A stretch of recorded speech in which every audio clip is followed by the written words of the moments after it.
Assalamualaikum warahmatullahi wabarakatuh.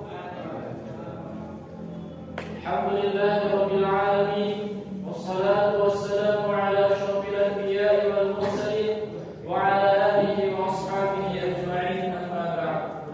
Segala puji bagi Allah Subhanahu wa taala yang telah melimpahkan berbagai nikmat-Nya kepada kita semua, sehingga pada subuh kali ini kita dapat melaksanakan kewajiban kita, yaitu salat subuh secara berjamaah dalam keadaan sehat walafiat. Salawat dan salam marilah kita junjukkan kepada Nabi Muhammad sallallahu alaihi wasallam beserta para keluarganya, para sahabat dan para pengikutnya hingga akhir zaman. Jamaah salat subuh yang dirahmati Allah Subhanahu wa taala, pada kesempatan kali ini perkenankanlah kami yang akan menyampaikan suatu hadis dari Rasulullah sallallahu alaihi wasallam yang akan kami beri tema setan menyusup lewat aliran darah. An Sufyan ibn Huyai qala kana Rasulullah sallallahu alaihi wasallam mu'takifan fa ataituhu azuruhu laylan fa haddathtuhu thumma qultu fanqalabtu faqama ma'i liyaqlibani wa kana maskanuha fi dari Usama bin Zaid فمر رجلان من الأنصار فلما رأى النبي صلى الله عليه وسلم أسرعا فقال النبي صلى الله عليه وسلم على رسلكما إنها صفية بنت حيي فقال سبحان الله يا رسول الله قال إن الشيطان يجري من الإنسان مجرى الدم وإني خشيت أن يحدث في قلوبكما سوءا أو قال شيئا. Dari Sufyan bin Huyai istri Nabi Muhammad sallallahu alaihi wasallam, ia berkata, pernah Rasulullah sallallahu alaihi wasallam sedang beriktikaf, lalu aku mendatangi beliau. Aku mengunjunginya di malam hari. Aku pun bercakap-cakap dengannya. Kemudian aku ingin pulang dan beliau berdiri lalu mengantarku. Kala itu rumah Sufyan tempat Usama bin Zaid. Tiba-tiba ada dua orang Ansar lewat. Ketika keduanya melihat Rasulullah sallallahu alaihi wasallam, mereka bercepat langkah kakinya. Nabi Muhammad SAW lantas mengatakan, pelan-pelanlah, sesungguhnya wanita itu adalah Sufyan binti Huyai. Keduanya berkata, Subhanallah wahai Rasulullah.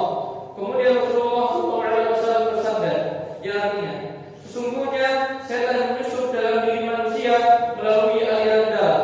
Aku khawatir sekiranya setan itu menyusupkan kejelekan dalam hati kalian berdua. Hadis riwayat Bukhari dan Muslim. Para jemaah dirahmati Allah Subhanahu wa taala, ternyata setan mempunyai kemampuan untuk menyusup ke pembuluh darah. Bagaikan aliran listrik yang dapat mengalir ke tubuh kita, dan setan akan membisik-bisiki, memanas-manasi dan membakar hati manusia supaya menuruti hawa nafsunya untuk berbuat kemungkaran. Al-Khattabi pernah berkata, hadis ini mengandung informasi dianjurkannya seorang hamba berhati-hati terhadap sesuatu yang buruk, yang mungkin memicu dugaan buruk yang terlintas dalam benak pikiran. Hendaknya seseorang berusaha mencari keselamatan dari dugaan manusia dengan memperlihatkan kebersihan dari hal-hal yang meragukan. Imam Al-Qadi Iyad pernah berkata, yang dimaksud setan itu menyusup dalam tubuh manusia adalah secara zahirnya atau tekstualnya. Allah Subhanahu wa taala telah berikan kepada setan kekuatan dan kemampuan sehingga bisa mengalir atau menyusup dalam tubuh manusia melalui darahnya. Betapa lembut dan penuh kasih sayang Rasulullah SAW. Beliau ingin agar hati umatnya tidak disusupi oleh setan, sehingga beliau mengabarkan hal tersebut. Karena jika setan sudah merasuk ke hati manusia, maka rusaklah segalanya.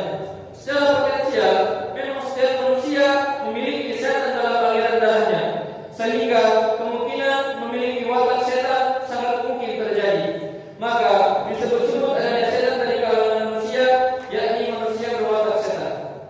Allah Subhanahu wa taala berfirman dalam surah Al-An'am ayat 111, A'udzu billahi minasyaitonir rajim. Bismillahirrahmanirrahim. Wa kadzalika ja'alna likulli nabiyyin 'aduwwan syayatinal insi wal jin yuhi ba'dhum ila ba'din zukhrufal qawli ghurura. Ya artinya, dan demikianlah setiap nabi kami menjadikan musuh yang terdiri dari setan-setan manusia dan jin. Sebagian mereka membisikkan kepada sebagian yang lain perkataan yang indah sebagai tujuan. Semoga kita semua bisa terhindar dari rayuan setan, baik yang berwajah manusia. Sebelum kita tutup perjumpaan kita pada subuh kali ini, marilah kita bermunajat kepada Allah Subhanahu wa taala. A'udzu billahi minasyaitonir rajim. Bismillahirrahmanirrahim. Alhamdulillahi hamdan syakirin, hamdan na'imin, hamdan yuwafi ni'amahu wa yukafi'u mazidah.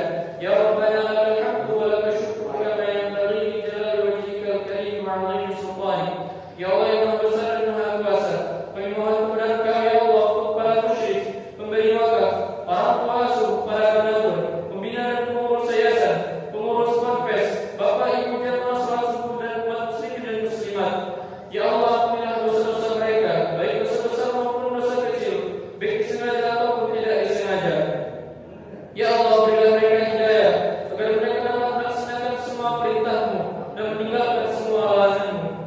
Ya Allah, berilah mereka kesehatan agar mereka bisa istiqomah dalam melaksanakan ibadah, baik yang wajib maupun yang sunnah. Ya Allah, berilah rezeki yang luas berkah agar mereka mau berbagi kepada anak yatim dan duafa serta agama Islam. Ya Allah, berilah mereka kemampuan untuk bisa bersabar jika menerima musibah dan pandai mensyukuri kenikmatan. Ya Allah, berilah mereka keturunan yang bertahan, keturunan yang salih dan salihah. Rabbana zalamna anfusana wa in lam taghfir lana wa tarhamna lanakunanna minal khasirin. Rabbana